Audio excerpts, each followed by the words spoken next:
मैं सेना में जाऊंगा, कहाँ से ये सोच आई आपके मन में? जी तो देखिए, इसके पीछे एक थोड़ी छोटी सी स्टोरी है। पूरी अपनी जी जान दूंगा इस देश के लिए, क्योंकि लास्ट में देश ही है जिसने हमें ये सब दिया है। हाउ दे जोश। Hi sir. एनडीए जैसे प्राउड एग्जाम और टफ एग्जाम में देश भर में दूसरा स्थान प्राप्त करने वाले कुशाग्र दुर्गापाल हमारे साथ मौजूद हैं। अभी हम लोग हल्द्वानी मौजूद हैं उनके घर में। कुशाग्र से हम बात करेंगे कि किस तरह से उन्होंने तैयारी की थी और कैसे उन्होंने इस मुकाम को पाया है। कुशाग्र, पहले तो बहुत बहुत आपको बधाइयाँ। कैसा लग रहा है?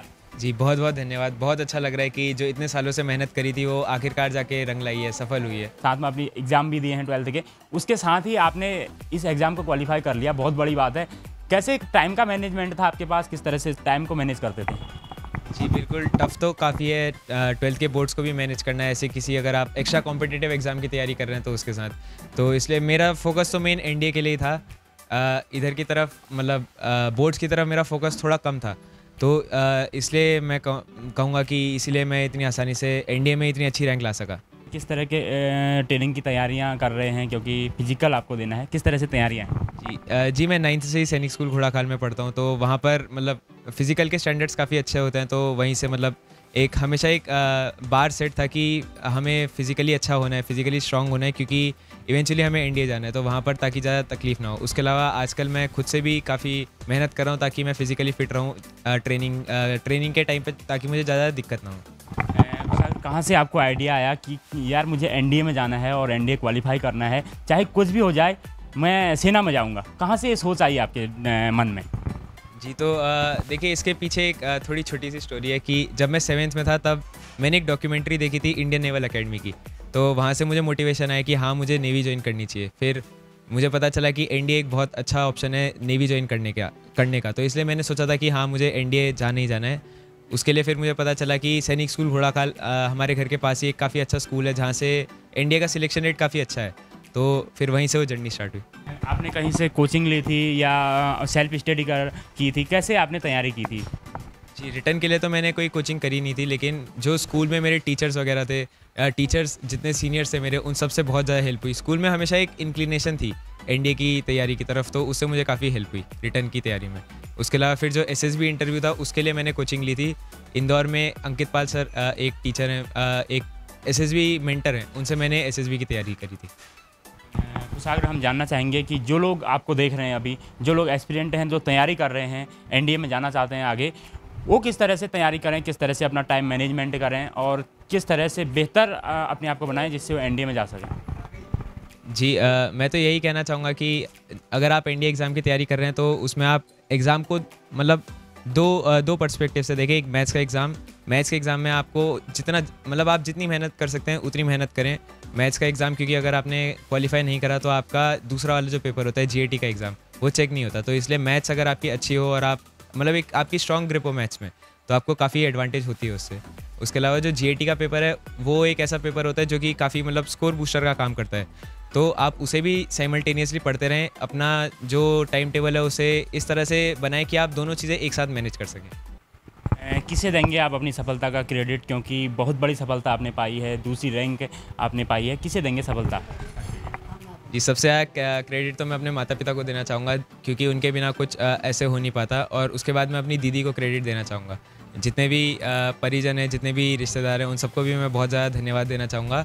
और सबसे बड़ा योगदान मैं इसमें अपने टीचर्स का और अपने स्कूल के सीनियर्स और जितने भी मेरे क्लासमेट हैं उन सबका भी देना चाहूँगा। जब आप तैयारी कर रहे होते हैं आपके पास 3 ऑप्शन होते हैं कि आप इंडियन आर्मी ज्वाइन करें, नेवी या एयरफोर्स, तो आपने नेवी को क्यों प्रेफरेंस दिया?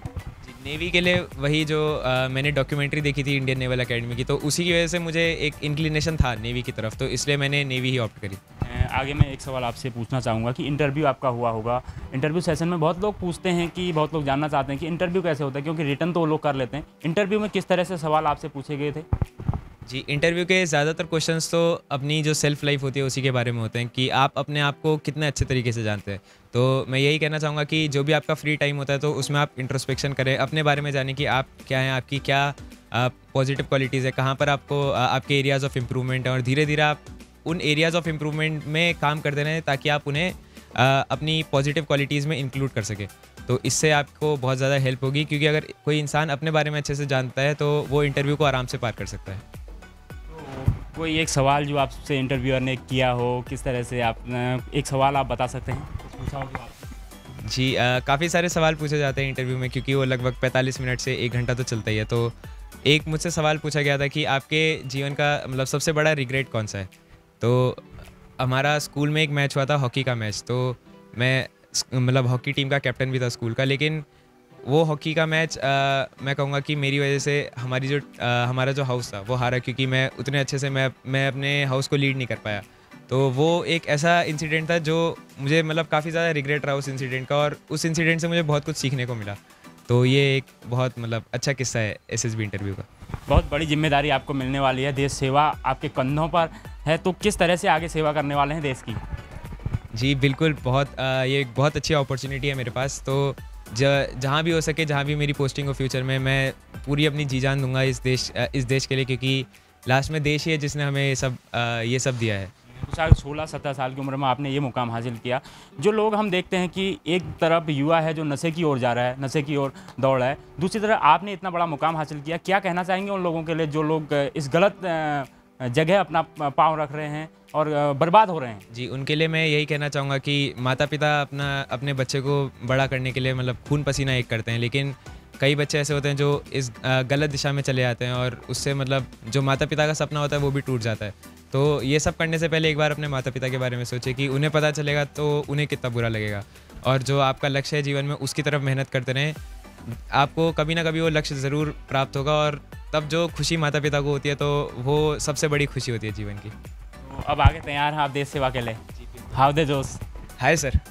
तो बिल्कुल ये थे कुशाग्र दुर्गापाल, जिनसे हमने बात की और इन्होंने बताया कि किस तरह से उन्होंने तैयारी की, और बचपन से इन्हें जो देश सेवा करने का जो जुनून था, जो सपना था इनके अंदर था, और उसके बाद घोड़ाखाल से इन्होंने तैयारी की। उसके बाद आज इन्होंने AIR देश भर में NDA में दूसरी रैंक हासिल की है। हल्द्वानी से न्यूज़ टुडे नेटवर्क के लिए योगेश भट्ट। सैनिक स्कूल का फॉर्म भरा था, वहाँ इसने हर चीज़ में वो हुआ, लेकिन मेरिट में नहीं निकल पाया। तो फिर इसने नेक्स्ट ट्राई किया 9th के लिए, तो 9th में इसको वहाँ सफलता हासिल हुई, और 9th से 12th तक इसने वहीं पढ़ाई की। उसके बाद ये इसने NDA का फॉर्म भरा और वहाँ उसकी 2nd रैंक आई। बहुत अच्छा महसूस हो रहा है और मुझे बहुत गर्व महसूस हो रहा है। घर परिवार में बहुत ज़्यादा खुशी है और मुझे बहुत गर्व महसूस हो रहा है। वैसे उम्मीद तो पहले से ही थी कि टॉप 10 में नाम पक्का आएगा इसका, लेकिन ये पता नहीं था कि 2nd रैंक आएगी, तो बहुत अच्छा लग रहा है। जब मेरे बेटे ने बताया मम्मा रिज़ल्ट आ गया है, मेरिट लिस्ट आ गई है, फिर हमने देखा 2nd रैंक, तो मैंने सबसे पहले तो भगवान को धन्यवाद दिया, अपने माता पिता, सास ससुर और सभी का धन्यवाद किया सबसे पहले, कि उन्हीं के आशीर्वाद से आज मेरा बेटा ये कर पाया, और मुझे बहुत गर्व महसूस हुआ